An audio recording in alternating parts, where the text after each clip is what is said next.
Hello students, so in the today's class we are moving on to see the molecular basis of inheritance, which is of 12 hours and the 14 marks. And in this chapter we are moving on to see that the genetic material, whole genetic material present in the body. We are going to get the detailed knowledge of the whole genetic material present in our body. Okay, so next is we are moving on to see the contents. What are the contents are present in the molecular basis of inheritance? That is introduction. So here we will see the contents. Okay, let me change the size of the pen here. So contents is present here, that is introduction of the genetic material we are going to see, types of nucleic acids we are going to see, structure of DNA and RNA, that is semi-conservative replication we are going to see, genetic code and its features, RNA world, transcription, translation, human genome project and the DNA fingerprinting. So totally 10 concepts we are going to see in the molecular basis of inheritance. Okay, so first of all we'll see the introduction of the nucleic acids. Who discovered the nucleic acids and what are nucleic acids, that we'll see. First of all, two types of nucleic acids are found in all the living organisms which are present on the earth, that is the DNA and the RNA. So DNA is the deoxyribose nucleic acid and RNA is the ribose nucleic acid. And here we have to know what acts as a genetic material in most of the living organism, either DNA or RNA, that is the DNA. So DNA is the genetic material which is acting in most of the organism, whereas in RNA is the only genetic material which is acting as a genetic material in the virus. Okay, but RNA is having three types. Okay, how many types they are having? That is three types of RNA we are going to see basically, that is mRNA, rRNA and the tRNA. Okay, mRNA, rRNA and the tRNA. So these are non-functional RNAs and it is a messenger RNA, ribosomal RNA and the transfer RNA that we are going to see in the RNA types. Okay, so first of all we have to understand what are the nucleic acids. So nucleic acids are the larger macromolecules present in all the living cells. Okay, or we can say that the acids which are related with the nucleus are called as what? Nucleic acids. And these nucleic acids, for the first time, it has been discovered by the scientist called as Friedrich Miescher. Friedrich Miescher is the name of the scientist. You can see here, Friedrich Miescher is the name of the scientist who has discovered the nucleic acids for the first time in the pus cells of the surgical bandages, where he has discovered in the pus cells of the surgical bandages, and he called it as a nuclein. Okay, and later Altman is the name of the scientist. Okay, later Altman is the name of the scientist who has given the term nucleic acids for the nuclein. Okay, Altman is the name of the scientist who has given the term the nucleic acids for the nuclein. Okay, you can see here Altman is a scientist. Got. And later, see here, he is a scientist who gave the term nucleic acids for the nuclein because of the acidic nature. Okay, because of what? Because of acidic nature. Okay, with the, just it is the mouse, with the help of the mouse I am writing here. Okay, so later another scientist called as P.A. Levin. Okay, later another scientist called as P.A. Levin is the scientist who has given the, what to say, two types of nucleic acids. He has studied the basic chemistry of the nucleic acid and he has given the two types of the nucleic acid, that is DNA and the RNA we will say. So what is DNA here? That is deoxyribose nucleic acid. What is RNA? That is ribose nucleic acids. DNA is the deoxyribose nucleic acid and RNA is the ribose nucleic acid. Now we will see one by one. Okay, we will see one by one. So what is nucleic acid you have seen? So where actually we are going to see the deoxyribose nucleotides. So here deoxyribose nucleotide is the polymer of the DNA. DNA is a polymer of the deoxyribose nucleotides. And here the genetic material of all living organisms carries the coded information and it is transferred from one generation to another generation. That is why DNA is called as thread of life. Okay, and you people know that there are two types of DNA. One is called as prokaryotic DNA and the other one is called as eukaryotic DNA. If we see, the prokaryotic DNA is called as nucleoid. This is the bacterial structure. So here there is a presence of coiled DNA, that is called as what? Nucleoid. And in the prokaryotes we are not going to see the definite nuclear membrane. Okay, in the prokaryotes we are not going to see definite nuclear membrane, whereas in the eukaryotes we are going to see the definite nuclear membrane, and there is a double stranded nucleolus or nucleus, we will say. Okay, there is a double stranded nucleus, will say. Okay, so here we are going to see that DNA is a long polymer of deoxyribonucleotides, and we are going to see that the DNA is also present in the mitochondria and the chloroplast. DNA, where it is present, it is also present in the mitochondria and in the chloroplast also. So it is organelle DNA, we will say. What do we say? It is the organelle DNA. Understood? And if we see the length of the DNA, it is the number of nucleotides or pair of nucleotides. Okay, it is formed by the number of nucleotides or pair of nucleotides, or nucleotides is also called as what? Base pairs. For example, bacteriophage is having a bacteriophage 5. It is consisting of 174 to 5386 nucleotides, and lambda, it is consisting of 48,502 base pair to base pair, and human DNA, it is consisting of 3.3 into 10 raised to minus 9 base pairs. Okay, now here next is we'll see the structure of the polynucleotide. So here the polynucleotide is consisting of basically three chemical components, that is the pentose sugar, nitrogen base and the phosphate group, you can see in the slide. So DNA and RNA, it is consisting of the polynucleotide, which is consisting of three components, nitrogen base, pentose sugar and the phosphate group. So here nitrogen bases means nitrogen containing compounds. Okay, what is the meaning of nitrogen here? Nitrogen containing compounds, we will say. So basically two types of nitrogen we are going to see, that is purines and the pyrimidines. So purines are of once again two types. Purines are of once again two types, that is adenine and guanine. Pyrimidines are once again two types, that is cytosine, uracil and the thymine. Okay, adenine, guanine, cytosine, these three nitrogen bases are same in both DNA and the RNA, whereas thymine is only seen in the DNA, uracil is only seen in the RNA in place of thymine. Okay, thymine is only seen in the DNA and uracil is seen in the RNA in place of the thymine. And nitrogen bases, how it is linked? By the N-glycosidic linkage. So this is very important for the CET. Okay, this is very important for CET as well as for the NEET. Understood? So nitrogen bases is linked to pentose sugar through N-glycosidic linkage. Okay. Now next slide, if we see the nucleosides and nucleotides, will see. See, you can see the structural chemical structure of the nitrogen bases here in the picture, you can see. Okay, here we are going to see thymine. So just here we are going to see the presence of thymine, adenine, guanine, cytosine. Uracil is present in RNA. So sugar and the phosphate group, it is consisting, it is the phosphate group, it is the ribose and it is the deoxyribose. So you can see here the N-glycosidic linkage bond is present between the two nitrogen base pairs. Understood? So this is about the nucleoside. We'll see nucleoside can be defined as the compound formed by the combination of pentose sugar and a nitrogen base. Okay, nitrogenous base or nitrogen base, will say. The combination of the pentose sugar and the nitrogenous base is called as what? Nucleoside.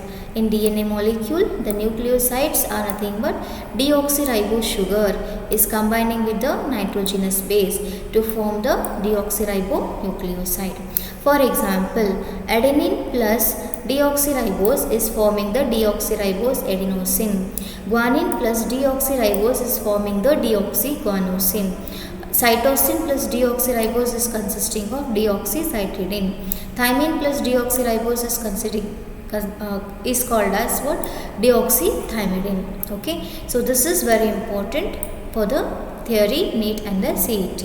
Okay, now after the nucleoside we have to go for the nucleotides. So nucleotides are nothing but, what is this nucleotides? The combination of the nucleoside and the phosphate group, or you can write the combination of the nucleotide, the combination of the pentose sugar, nitrogen base and the phosphate group. That is called as what? Nucleotides. Okay, the combination of the phosphate group with the nucleoside, you can write one definition, or the combination of the pentose sugar, nitrogen base and the phosphate group is also the definition of the nucleotide. And students, nucleotides are linked by the phosphoester linkage. One nucleotide is linked to the another nucleotide. Okay, see, you can see one nucleotide is linked with the another nucleotide with the phosphodiester bond or the phosphoester linkage, we'll say. Okay, now we'll see the combination of the nucleotides means deoxyadenosine plus phosphate. What you have to write? Deoxyadenosine plus phosphate, it is forming the deoxyadenosine monophosphate. Then deoxyadenosine plus deoxyguanosine plus phosphate, it is forming the deoxyguanosine monophosphate. Then deoxycytidine plus phosphate is deoxycytidine monophosphate. Deoxythymidine plus phosphate is the deoxythymidine monophosphate. Understood? So these are the nucleotides of the DNA. Okay. Now we will see the polynucleotide strand. Polynucleotide strands, before going to this polynucleotide strands, we have to say that phosphate group is linked to the nucleoside group through 5-hydroxyl of nucleoside. This is very, very important. Once again, point for the NEET and the CET. Okay, 5 dash, that is 5-hydroxyl group is attached with the phosphate group. Okay, now next is polynucleotide strand, we'll see. So in the polynucleotide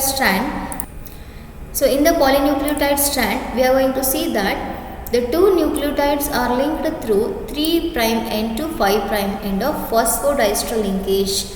Okay, see, this is the structure what we are going to see. This is the 3' end. Okay, this is the 3' end and it was the 5' end. So how they are connected, that is, one DNA is towards the 3' end and other DNA is towards the 5' end. Actually, this should be this side. This phosphate group and all should be this side. But since the DNA is anti-parallel, it has faced this side and it is forming the connection. What it is forming? It is forming the connection. So here we are going to see that the nucleotides are linked through 5' end to 3' end. That is 3 group of hydroxyl group and 5 group of hydroxyl group is connected with the one of the each nucleotide DNA strand. Okay, phosphodiester bond forms between 3 and the 5th carbon atom position of pentose sugar. Just now I have told you, 3rd and the 5th carbon atom is consisting of the 5 and the 3 nucleotide 5 and the 3 carbon atom which is joined to each other. Okay, also there is a presence of sugar and the phosphate backbone. Okay, the DNA is consisting of sugar and the phosphate backbone. Now next is, we'll see the structure of the DNA. So James Watson and Francis Crick proposed the structural model of the DNA in 1953 based on the X-ray diffraction data. Okay, based on the X-ray diffraction data, that is, so based on the X-ray diffraction data, that is Maurice Wilkin and Rosalind Franklin. So basically the DNA structure has been assumed by James Watson and Francis Crick, and it has been given for the first time by the Maurice Wilkins and the Rosalind Franklin in the X-ray data diffraction. Okay, they got the Nobel Prize for their work in 1962. What they have got? They have got the Nobel Prize. Okay, and they proposed the double helix model for the structure of the DNA, which is a remarkable proposition, and it is nothing but adenine. The structure of the DNA is consisting of adenine, thymine, guanine and cytosine base pairing. And they also told that each base pair is not constant. Adenine plus Ag and Ct.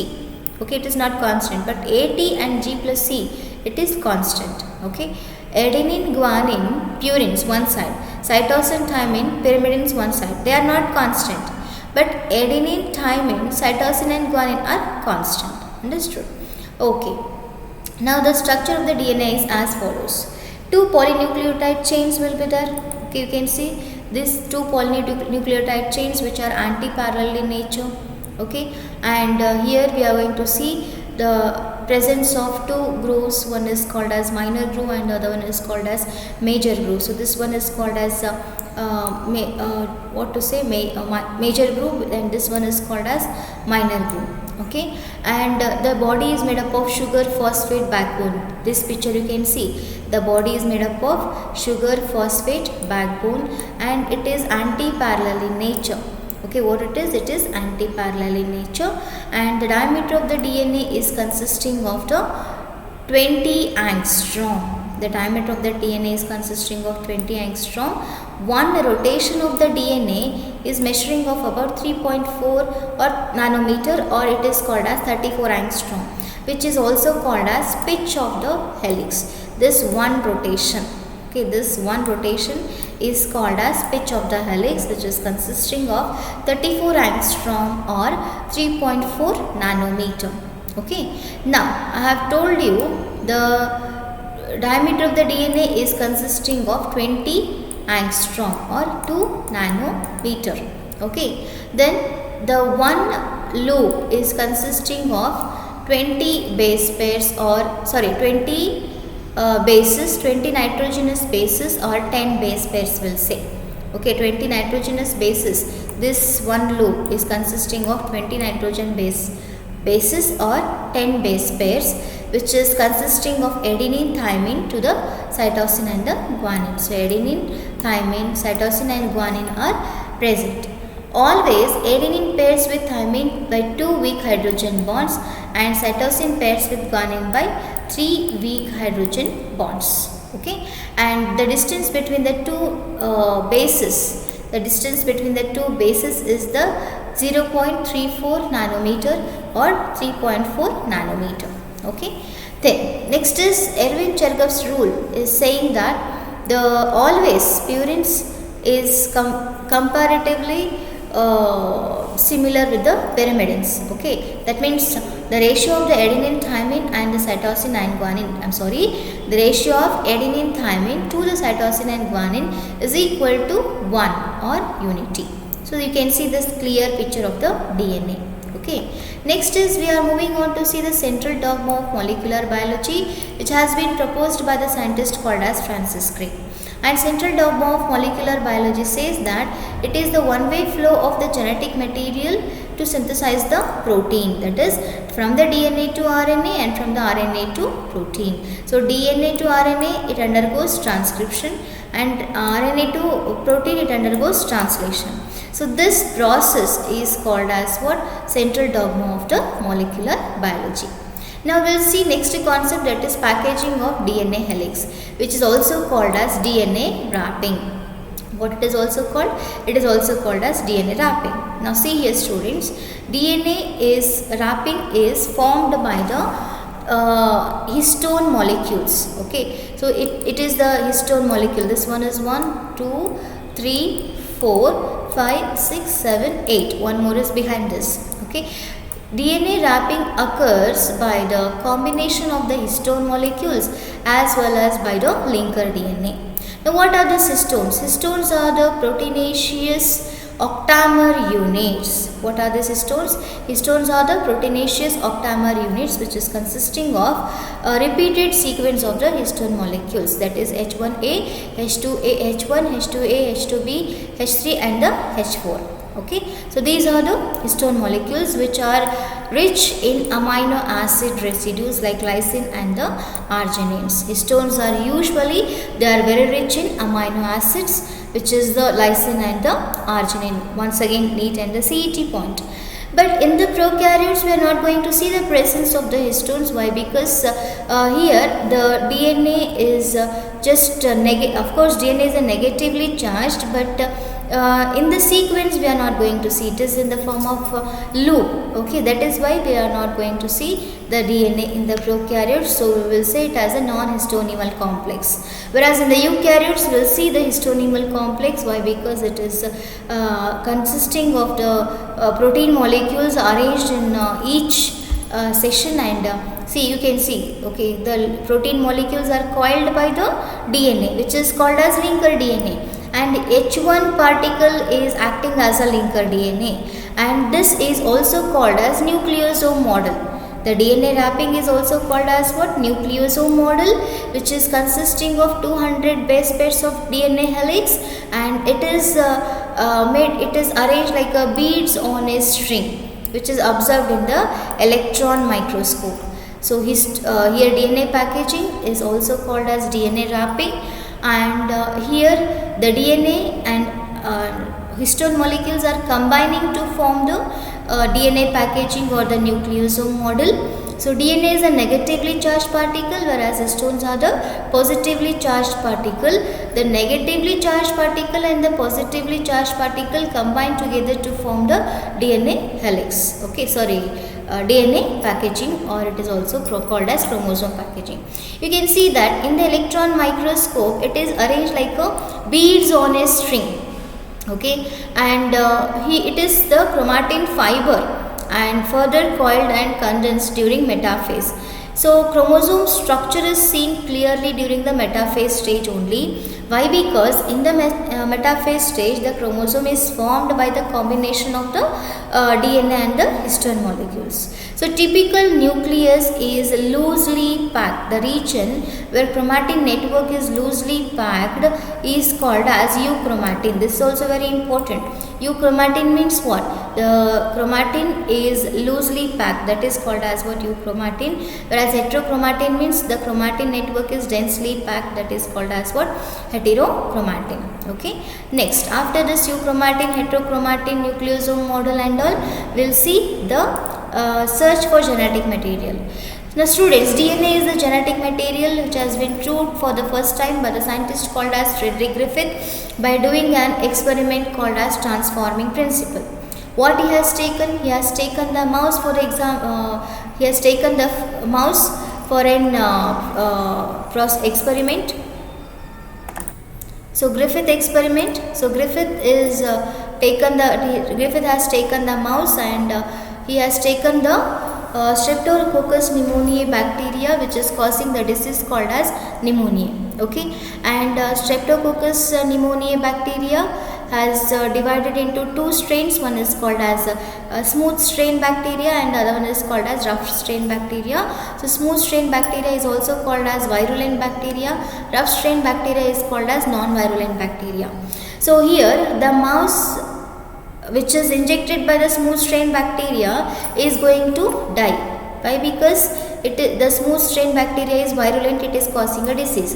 Whereas the rough strain bacteria is injected into the mouse is going to have the life, because the R strain is not consisting of virulent bacteria. It is non-virulent. Okay. Same next time the S cells is taken and it is heat. It is boiled in the water and it is called as heat killed S bacteria, where the mouse is going to have the death. Whereas last step what he has done, he has taken the S cell bacteria and the R cell bacteria and he has injected into the mouse is going to have the death. So conclusion of this experiment is, we are going to see that based on the transformation principle, the DNA, the chemical component is proved as the genetic material. So this is the transformation principle. Okay. Now after this you have to see the Avery, McLeod and McCarthy experiment, which is once again proving the DNA as a genetic material. But what they have done, they have taken the apart from the S cell and the R cell, they have added the enzymes called as RNase, protease and the DNase. So RNase is killing the enzyme. RNase is not killing the enzyme. So RNA is because there is no RNA. So since there is no RNA, we are going to see the appearance of the S colony. And protease, once again they are not killing the, there is no protein. So since the protein is not there, it is SL is formed, whereas the DNase enzyme is killed and DNA is formed. Students, once again I'll repeat this experiment, please concentrate. Avery, MacLeod and McCarthy, what they have done, they have taken the S cell bacteria and the R cell bacteria. S cell, they are cultured in the Petri plate, once again S cells are formed. R cells cultured in the Petri plate, once again R cells are formed. S cells, they are boiled and they are cultured in the Petri plate, no S cell is formed. R cell is combined with the S cell, once again here S colonies are formed. Okay, and here they have seen that proteases, RNases, DNase is added to the culture media. Students, when the S cell and the R cell are present, okay, along with when there is an addition of protease, no proteins will be there. So there is no, proteases is a catalytic enzyme, it is anti-enzyme for the proteins which is killing the protein, but here there is no protein in the, where? In the laboratory condition. So S colonies are formed naturally, whereas they have added the RNase enzyme, no RNA is there, so naturally S colonies are formed here, whereas lastly they have added the DNase enzyme. So when there is an addition of the DNA is killed by the DNase enzyme, so no colony formation. Once again this is proving that there is the chemical component which is making the DNA as a genetic material. Alfred Hershey and Martha Chase, once again they have proved the DNA as a genetic material by the bacteriophage which is infecting the bacterium.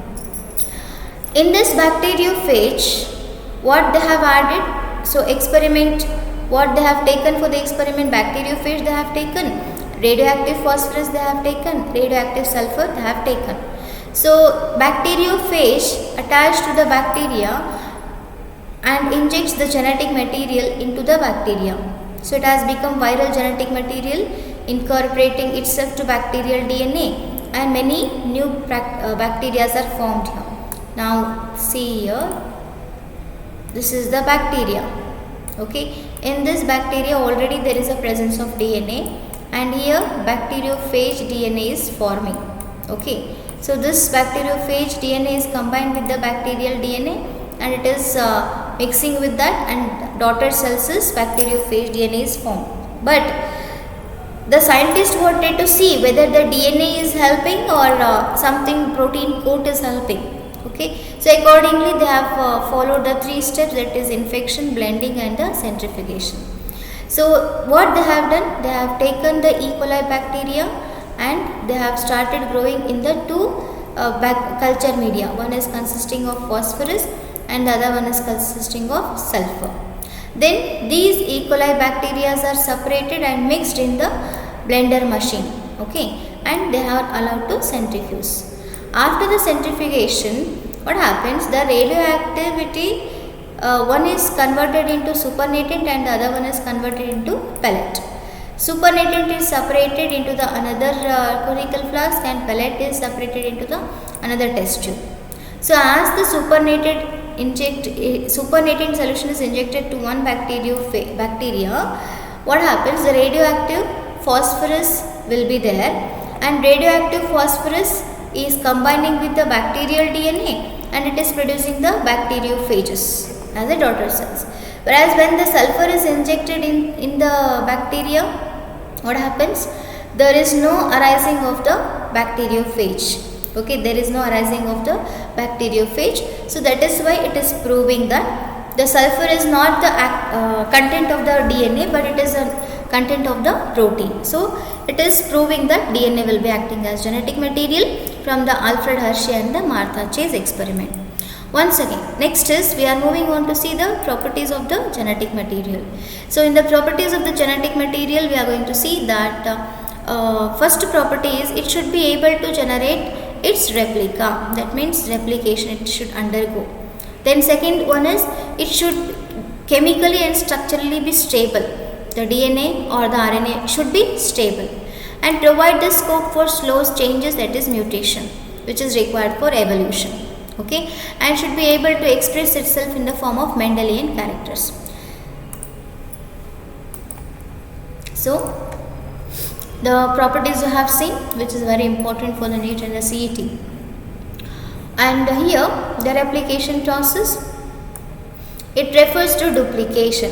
Duplication means what? Duplication means producing exactly of its own copy. So nucleic acids, both DNA and the RNA, is ability to duplicate due to base pairing and complementarity. Okay, DNA RNA ಎರಡು replication ಆಗ್ತಿರ್ತವ. Okay na. Now next is we are moving on to see the stability. So before going to the stability, so this completes. Okay, stability. Genetic material should be stable. That means it should be stable and it should not change during the mechanism of the life cycle. Why? Because mutation occurs. And the stability of the genetic material is an evident to prove the Griffith transforming principle. Okay, so it is an evident for the Griffith principle, in which he has taken the SL bacteria from the SL bacteria from the Streptococcus pneumoniae. Okay, and RNA at every nucleotide is reactive. Okay, RNA, there are genetic DNA is a stable, whereas RNA is a reactive, and it is a catalytic reactive, we'll say. So compared to DNA, RNA is more stable. This is once again genetic NEET and the CET question. Compared to DNA, chemically less reactive and structurally more stable than RNA. Okay, so DNA is more stable compared to the RNA, and RNA is the first genetic material, but DNA is proved afterwards. The DNA is proved as a genetic material. So in the RNA there is a presence of thymine in place of uracil. Okay, so mutation means what? Both DNA and RNA mutate. Okay, RNA is unstable, it mutates faster. That is, virus with RNA genome having a shorter lifespan. Okay, so this is the point what you have to remember. Then we will see the protein synthesis, that is genetic expression. RNA directly codes for synthesis of protein. DNA dependent on RNA for protein synthesis. Protein is synthesized in the RNA. Okay, now next is we will see the RNA world. So what is the first genetic material? So it is the proved that RNA is acting as a first genetic material because it has been discovered in the virus first. So DNA is evolved from RNA with some modification. So modification, what it is including? It is including double stranded nature, complementarity strand, and resist the changes by evolving the process of repair. Okay, but this RNA. Okay, so this is our genetic RNA world. Okay, now we will see the DNA replication. So three types of, I have already told you that there are three types of replication. One is the conservative, dispersive, and the semi-conservative. So conservative replication means it is intacting its original DNA. Parental DNA is transferring to the daughter DNA. Dispersion means both old and new DNA is interspersed. That means the hereditary character which has been transferred from the grandparents. Okay. Then semi-conservative means half of the DNA strand is involved in the daughter DNA. That is the semi-conservative replication. Next is, we will see the first experiment, that is Michelson and Stahl experiment. What they have done? They have grown the E. coli bacteria in the culture medium, which is consisting of heavy isotope called as called as nitrogen 15, and next is nitrogen 14. So both strands, when they have started growing, both strand is consisting of N15, and next is they have added the cesium chloride for the density, maintenance of density gradient centrifugation. As they have added the cesium chloride, we can see that there is a difference in the densities of the DNA. Then bacteria is shifted to the culture medium, which is consisting of N14. Okay, and here also after 20 minutes they have added the cesium chloride. So this the N15 and N14 are cultured in the one bacteria, and they have found that after 20 minutes the first generation is consisting of equal ratio of N15 and N14, that is hybrid intermediate. Whereas second generation is consisting of pure N14 as daughter cell and N14 as the daughter cells after 40 minutes. 14 nitrogen daughter cells also is observed. 15 nitrogen hybrid daughter cells is also observed. Okay, so this is proving that, see, you can see this first generation, it is 15 that is both the nitrogen DNA molecules are grown here. Now next is, you can see 2 are hybrid and 2 are pure, that is 14 it is consisting. Now next is by the replication, that means by the enzymes, how the DNA replication occurs, that we are going to see. So enzymes are involved in the process of replication. Action of replication takes place with accuracy to avoid mutation. Why we are using the enzymes here? That is to avoid the mutation. There is an usage of the enzyme. So normally E. coli is it is completing its replication within 38 minutes and forms 4.6 into 10⁶ base pairs. And most enzyme it is used here is polymerase enzyme. Polymerase is the enzyme which has been extracted by the bacteria, and here we are going to see that this bacteria, this enzyme is helping for the bacteria to, this enzyme is helping for the process of replication very easily. Helicase enzyme, it is unwinding the helix of the DNA. Topoisomerase, it is breaking and resealing of the DNA strand. Primase, it is helping, RNA primase, it is helping to convert the parental RNA to mRNA. DNA polymerase 1 and 3, which is helping for the repair and also catalyze the reaction from 5' to 3' to 5' to 5' to 3'. DNA ligase, that is joins the DNA fragments. Then we are going to see nucleotides, that is deoxyribonucleotides, energy, that is ATP. Okay. Now it is the first 5 steps it is involving: origin of replication, unwinding of DNA helix, formation of RNA primer, synthesis of complementary strand, proofreading and the DNA repair. So this is involving 5 steps. Good. Next is, we are going to see that the complementary strand is produced. After the formation, you can see that here helicase enzyme is unwinding the helix of the DNA. You can see here the helicase enzyme. This is the helicase enzyme. This is unwinding the helix of the DNA, which is forming the loop or bubble. And topoisomerase will come and it will break the DNA strand. Okay, topoisomerase will come and it will break the DNA strand into Y-shaped replication form. So here 2 strands are produced. One is called as leading strand and the other one is called as lagging strand. Leading strand and lagging strand. Leading strand is also called as continuous strand because here DNA is synthesized continuously. Whereas the lagging strand is called as discontinuous strand because here the RNA fragments are formed. Okay. So because of that, we are going to see that it is called as lagging strand. Here, in the lagging strand, we are going to see that RNA primase is forming the RNA primers first in 3' to 5' direction. Then DNA polymerase 1 will come and it will just catalyze the reaction from 3' to 5' to 5' to 3' direction. And then DNA ligase is coming and joining the DNA fragments. Understood? So wherever there is a gap, that gap is filled by the DNA polymerase 3. Okay, see here. There is a gap, so that gap is filled by the DNA polymerase 3. Understood? Like this, 2 daughter cells are synthesized.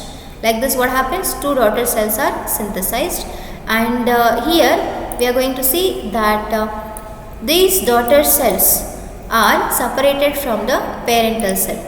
The daughter cells are separated from the parental cell, and the fragments which has been formed by the RNA primer, they are called as Okazaki fragments. What they are called? They are called as Okazaki fragments. Understood? These Okazaki, after joining, we are going to see that base pairing is formed by the by the one enzyme is there which is called as pyrophosphatase enzyme and magnesium ion. We can see the complete picture of the DNA replication here. Okay, so it is a complete picture you can see in the DNA replication. Helicase, how it is working, topoisomerase, DNA gyrase, polymerase and all. Okay, this completes your replication. Now we'll go for the transcription. Now students, transcription is nothing but process of copying the genetic information from the DNA strand and synthesizes the RNA, or biosynthesis of mRNA from the DNA is called as for transcription. Okay, in the next slide if we see transcription units. So this transcription unit is consisting of how many genes? 3 genes. One is called as promoter gene, structural gene and the terminator gene. So promoter gene is consisting of an enzyme called as DNA dependent RNA polymerase which is present towards the 5' end, and the terminator gene is consisting of Rho factor which stops the transcription. Whereas the strand which is undergoing to form the mRNA, that is called as template strand, which is forming in 3' to 5' direction, whereas opposite strand of template strand is called as coding strand. Okay, and here if we see the mechanism, the DNA dependent RNA polymerase enzyme will come from the promoter gene, and it is just allowing the DNA, okay, it is allowing the traveling on the DNA and synthesizes mRNA, where it is consisting of sigma factor. Now you can see whatever the nitrogen base pairs are present on the DNA, that has to be converted to RNA. Okay, and after that in the RNA we will see the uracil present of thymine. You can see the difference here. Okay, you can see the difference here. Here there is a presence of adenine, so instead of thymine here uracil is present on the template strand. Okay, and once again if we see the last step is terminator gene. Last step is terminator gene. What terminator gene it will do? It will stop the process of the transcription. What it will do? It will stop the process of transcription. Understood? So this is about both eukaryotes as well as prokaryotes will see the transcription unit. Okay. So here we are going to see the 2 types of mRNA. One is called as, I have already told you in the theory class. If you rewind the theory class, you can see. Okay. So here we are going to see the 2 types of mRNA. One is the monocistronic mRNA and the other one is the polycistronic mRNA. Now why do we call the mRNA as the monocistronic mRNA? Because on the because so many amino acids, eukaryotic mRNA is called as monocistronic, whereas prokaryotic mRNA is called as polycistronic. Why prokaryotic mRNA is called as polycistronic? Because so many amino acids are coded at the same time, at a time for the process of the protein synthesis. Whereas in the monocistronic mRNA, that is eukaryotic mRNA, it is having 2 main important parts. One is called as exon and the other one is called as intron. Exon is the coding sequence or the expressed sequence will say, whereas introns are the non-coding sequence or they are not going to express themselves. Okay. Next here is, we see this is the monocistronic, this is the polycistronic.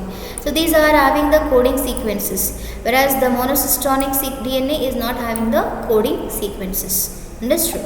Okay. Next is, we are moving on to see the types of RNA. So there are 3 types of RNA I have already told you.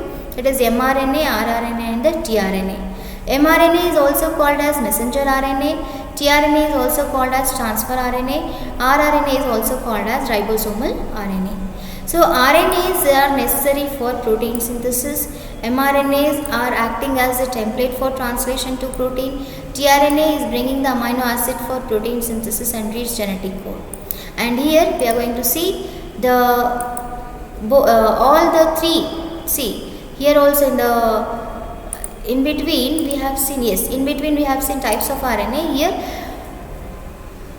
this one what we have seen, it is a eukaryotic transcription, whereas this one what we are going to see, it is now we are going to see prokaryotic transcription. Prokaryotic is consisting of 3 steps: initiation, elongation and the termination. Initiation is started by the promoter gene, which is consisting of the initiation factor called as Rho factor, and it is consisting of the DNA dependent RNA polymerase enzyme. Whereas termination factor is the Rho factor, which will stop the process of the protein synthesis, mRNA synthesis. You can see initiation, elongation and termination. Sigma factor is helping for the initiation, elongation is done, and then here during the elongation magnesium ion is also helping, and during the termination Rho factor is helping for the process of termination of the prokaryotes in the termination of mRNA in the prokaryotes. Okay, so just will stop here. In the tomorrow's class I will continue the transcription process, that is functional, non-functional mRNA and functional mRNA, translation, genetic code, and next is structure of tRNA, translation, everything I am going to take in the tomorrow's class along with the CET. So in the today's class we'll stop here. Okay, so well students, thank you for listening, and just we'll meet in the next class. Thank you.